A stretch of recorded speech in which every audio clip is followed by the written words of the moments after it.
Hey everyone, it's Katie from LifeFluent. I'm here today to tell you a little bit about how to set up your escape room. I'm assuming if you're watching this, you probably have already bought the travel themed escape room, but just for the slight chance you found me on YouTube and you don't have it, then the link is in the description below and you can pick that up. But this escape room is themed for the day before a break. So for example, spring break, summer break, winter break, or also just a long weekend. I really like to do this one around spring break because I find that throughout the year, that's the time when people are starting to get a little bit more lazy. We need a little bit more fun to infuse in the classroom. So it's March 1st when I'm filming this. So I'm getting ready to do this year with my students. So the video will be broken up into two parts. The first part is how to prepare, and the second part is how to implement. So let's start with the prep. Your printing guide is going to be with you throughout this process. That is page 7. When you print out page 7, it will show you all the different pages that you need to print off, as well as if it's double or single-sided. But before you get to that, you need to decide how big you want your class size to be, or your group sizes to be. So for example, my class is 16 students, so I'm gonna have 4 groups of 4. And this is kind of pushing on the bigger group end.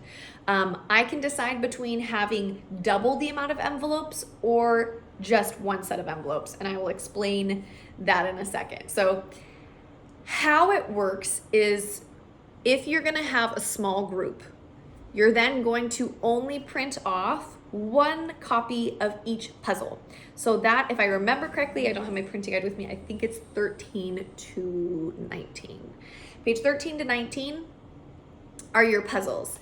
And you're going to have envelopes. So I have my envelopes here and labels. I put the labels on each envelope and the activity within it. So you'll have activity instructions as well as the actual puzzle pieces and pieces for the activity. You're gonna wanna laminate it. I'm gonna be honest, like these, if you don't laminate this, by the end of the class period, they're gonna be folded and messy and a disaster. So you probably didn't have to laminate the previous escape room that I did, the cyber safety one, but this one probably you're going to want to. So once you have all of those challenges printed off, you're going to put them here in your envelopes. And when I mentioned before that you need to pick your group sizes, if your group is big, you will want to print them off twice and have double the amount of envelopes, because the problem might be that there's too many groups in the room. They might be waiting on each other to finish a puzzle, and then you have classroom management issues, right? Because they're bored, they're waiting. Just to avoid that, double up the amount of folders. In my class, I think I'm okay with just doing one set, but you know your class, so make the decision on that one.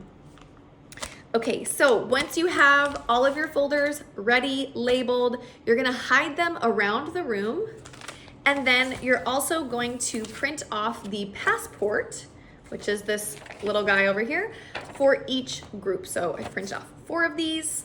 I also have the final clue ticket, as well as their need help hint ticket.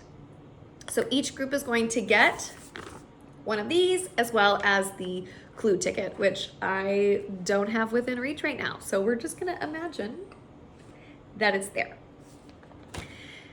Now that's it for prep. You're done. Go put on the Google Slides presentation and you're ready to go.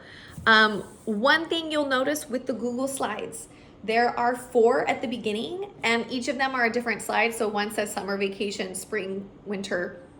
Just pick the one that's relevant and delete the other 3. So you're good to go. And now let's get to the part of how to implement. I am a drama queen. I love background music. I love making the class super high energy. So I put on some airport music. I have it in the link in the description, the bottom link. And by description, I mean in the Google Slides. You will see that you can select it if you'd like to get the classroom set up. So they're gonna walk into the room, they see that it's vacation time, they see the Google Slides, and they hear this kind of airport type music, okay? Once you have that, you're gonna go through the Google Slides, and every instruction is on the Google Slides. Makes it super easy for you. I can get through that in maybe like 3 or 4 minutes. The kids might ask some questions, and I try and say, well, it's an escape room, you figure it out. You don't want to give them too much information, but just enough that they know the basics, which are that they need to complete each of the puzzles one at a time, meaning a group needs to finish it, put it back up, and go to the next one. They can't just hoard all of the clues at the same time because then everyone else is waiting, okay?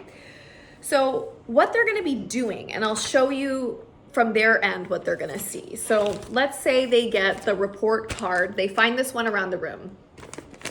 There are instructions inside it. I don't know why this is pink. Here, I'll do this one. Wrong folder. They're going to get their instructions.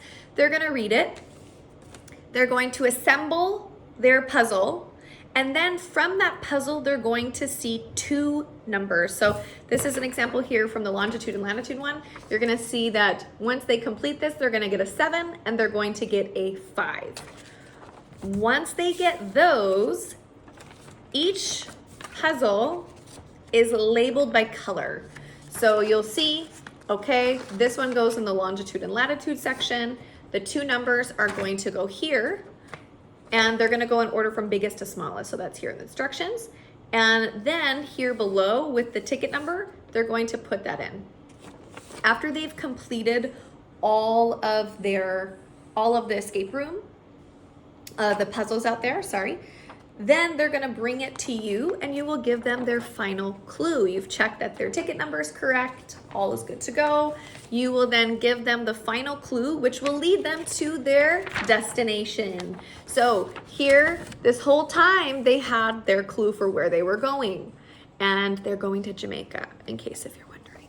So they're gonna be looking through these clues, trying to figure out, they have all these numbers here or letters here that they need to arrange, and they're going to put the final answer here in the Jamaica section, and that is the end of their escape room. Now, sometimes you're gonna have groups that finish earlier than others.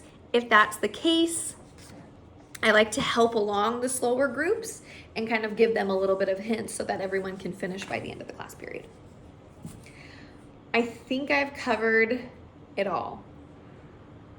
It's hard making these videos and making sure like in one take that you've got it all. So I hope you get it. If you have any questions, you can email me. I'm always checking my email, so I'll put my email below. I can help you with it in any way, and I just really hope your students like it. My students love escape rooms, and I just think this is the perfect way to get your class engaged and have a good time. So anyways, thanks for watching this, and I will chat with you again.